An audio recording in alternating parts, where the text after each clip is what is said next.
श्री स्वामी समर्थ. वैशाली रेसिपीमध्ये आपलं स्वागत आहे.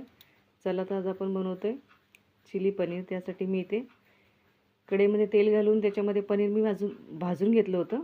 त्याच कढईमध्ये मी एक कापून घेतलेला मोठ्या आकाराचा कांदा, त्याच्यामध्ये 2-3 पाकळ्या ठेचून घेतलेला लसूण आहे. आपण त्याच्यामध्ये शिमला मिरचीचे पण तुकडे ॲड करतो आहे. ते पण असे मोठ्या आकारात कापून घेतले. एक शिमला मिरची घेतली होती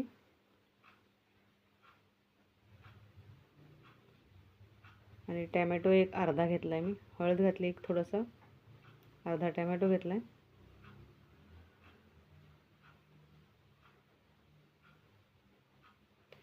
मी इथं टॅमॅटो सॉस या टॅमॅटो केचप वापरत नाही. मी इथं टॅमॅटो चटणी वापरते, जी मी घरी बनवते.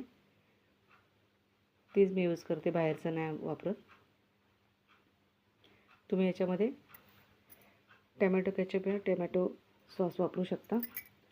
सोया सॉस घातला आहे 1 चमचाभर आणि मी इथं भाजून घेतलेलं पनीर घातलं आहे. मी इथे पनीर फक्त भाजून घेतलं होतं. त्याच्यामध्ये कोथिंबीरची दांडी घालते चवीसाठी, बारीक चिरलेली कोथिंबीर आहे. आणि मी इथं 1 चमचाभर कॉर्नफ्लॉवरचा पाणी घालून घोल बनवला होता, तो घालून घेते. तुम्ही लोक पनीरला कॉर्नफ्लॉवर लावून पण वापरू शकता. मी घोल बनवून घातला आहे.